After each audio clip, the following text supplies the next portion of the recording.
Subscribe करें और bell दबाएं ताकि कोई खबर रह न जाए। तो आखिरी 1 से 1.5 मिनट है, आप क्या पैगाम देना चाहेंगे इस प्लेटफॉर्म से?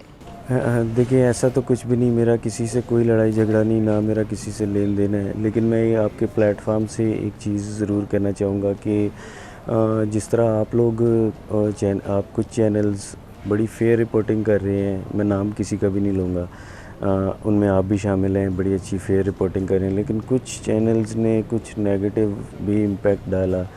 मेरी बच्ची की एक वीडियो थी, यानी वो किसी और लड़की की वीडियो थी, उसे मेरी बच्ची पोर्ट्रेट करके चलाते रहे। इसी तरह कुछ ऐसे पर्सनल किस्म के क्वेश्चंस वो मुझसे करते रहे। आज जो आगे आए थे, मैं किसी का भी नाम नहीं लूँगा, लेकिन मेरी सिर्फ रिक्वेस्ट ये है कि आप लोग एक बड़ा अच्छा प्लेटफॉर्म हो, डेफ़िनेटली आप लोगों का काम ये है कि मेरी हेल्प करें और इस केस को सॉल्व करने में मदद करें। लेकिन ऐसे पर्सनल किस्म के क्वेश्चंस करते हैं कि उसे यकीन करें, मैं ऑलरेडी बहुत तकलीफ़ में हूँ और उससे मेरी तकलीफ़ बहुत ज़्यादा बढ़ जाती है। सब्सक्राइब करें और बेल दबाएं ताकि कोई खबर रह न जाए।